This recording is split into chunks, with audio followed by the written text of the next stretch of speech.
네, 2019년 1월 3일 큐티 예배 시작하도록 하겠습니다.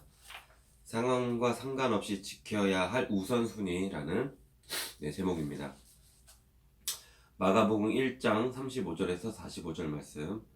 새벽 아직도 밝기 전에 예수께서 일어나 나가 한적한 곳으로 가서 거기서 기도하시더니 시몬과 및 그와 함께 있는 자들이 예수의 뒤를 따라가 만나서 이르되 모든 사람이 주를 찾나이다. 이르시되 우리가 다른 가까운 마을들로 가자.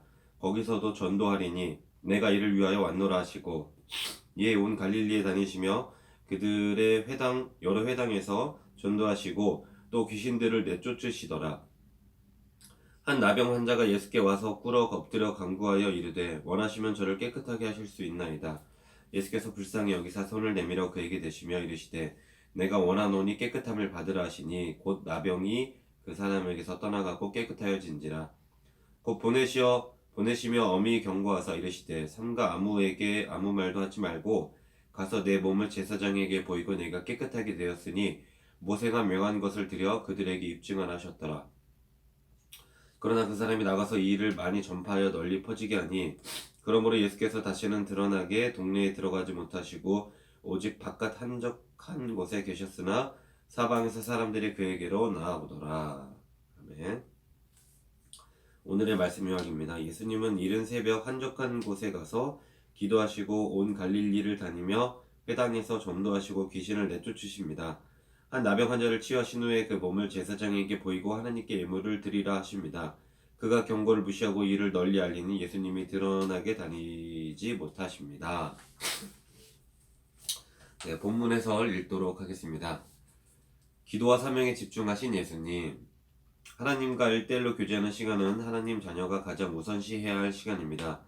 많은 병자를 치유하신 예수님은 다음날 새벽 일찍 일어나셔서 한적한 곳으로 가십니다. 늘 많은 사람과 함께 하시면서도 하나님 아버지와 홀로 만나기를 잊지 않으신 것입니다. 예수님이 하나님의 아들이시라는 사실은 그분이 치유와 이적을 행하시는 데에서만 드러나는 것이 아닙니다.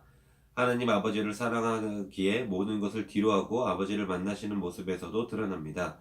베드로와 무리는 모든 사람이 예수님을 찾고 있다며 흥분하지만 예수님은 인기에 연연하지 않으시고 또 다른 지역에 복음을 전하기 위해 발걸음을 옮기십니다. 예수님처럼 하나님과 늘 소통하며 기도할 때 하나님 나라를 위한 사명과 삶의 목적을 잊지 않고 흔들림 없이 그 길을 계속할 수 있습니다. 치유 사역 후에 사람들이 예수님을 찾을 때 왜 그분은 다른 마을로 가셨나요? 하나님과의 그런 만남을, 하나님과의 교제, 소통을 하시려고. 사명 완수를 위해 지금 내 삶의 우선순위에 어떤 조정이 필요할까요? 기도 예배가 항상 우선이 되어야 되겠죠.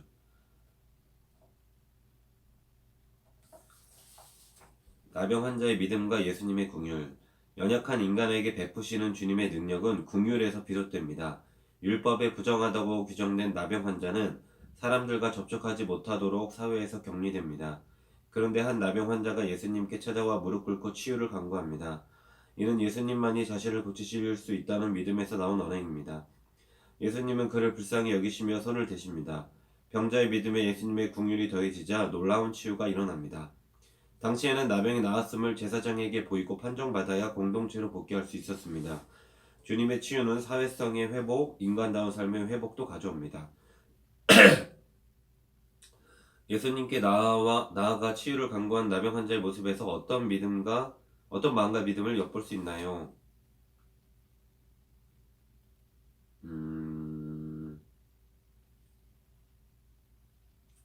간절함과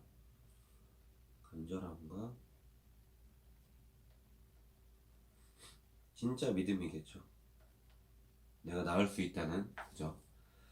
나는 어떤 태도로 예수님께 나아가나요?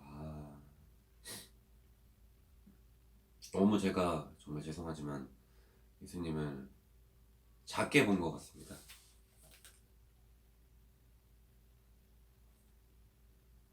회개하겠습니다. 하나님, 매일 해야 할 많은 일로 분주해지기 전에 제가 주님을 먼저 찾아 하늘의 능력으로 충만해지기 원합니다. 주님과 보내는 이 고요한 시간을 어떤 시간보다도 소중히 여기며 지키게 하소서. 주님을 향한 믿음, 겸손함과 간절함과 기대감으로 엎드려 기도하게 하소서. 아멘. 네, 묵상 에세이 읽고 마치도록 하겠습니다. 조이스 마이어님의 습관을 바꾸면 삶이 바뀐다. 네, 가장 중요한 습관이라는 뜻입니다.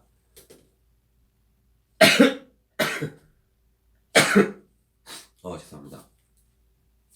얼마 전에 이제 겨우 10살인 손녀가 바빠서 하나님과 보낼 시간이 없다고 투덜거렸다. 나중에 커서 정말로 바빠지면 어떻게 하려는지 원. 나는 손녀에게 아침에 눈을 뜨자마자 하루에 첫 5분을 하나님께 드리라고 조언했다. 인생에서 가장 중요한 이 습관을 아직 기르지 못했다면 당신도 아침 5분부터 시작해보라. 짧게라도 시작하는 것이 아예 시작하지 않는 것보다 훨씬 낫다. 삶에서 가장 중요한 것을 중요시하지 않고 삶이 정돈되기를 바라는 것은 사실 말이 되지 않는다. 예전에 나는 하나님을 내 스케줄에 끼워 넣으려고 했었다. 죄송합니다. 하지만 매번 시간이 나지를 않았다. 나는 밤마다 하나님과 시간을 보내지 않는 것을 후회하며 잠자리에 들었고 아침마다 오늘 없고 하나님과 함께 시간을 내리라 다짐했다. 그러나 결과는 늘 똑같았다. 마음은 원이로 돼 욕심이 약했다. 언제나 미루는 습관 앞에서 무릎을 꿇고 말았다. 매일 발등에 떨어진 불부터 끄고 하나님과 시간을 보내려고 했지만 그 일을 끝내고 나면 반드시 또 다른 시급한 일을 해결하러 달려가야 했다. 오랜 시간 이러한 시행착오를 거쳐서 이제는 하나님을 내 스케줄에 끼워 넣지 않고 먼저 하나님을 중심으로 스케줄을 짜는 습관을 길렀다. 우리 모두는 하나님을 인생 첫 번째 자리로 모시는 습관을 길러야 한다. 하나님이 앞장서시면 우리는 백전백승입니다. 네, 저 몸이 좋지 않네요. 여러분들 감기 조심하시고요. 오늘도 승리하시는 크리스찬이 되기를 기도하겠습니다. 샬롬.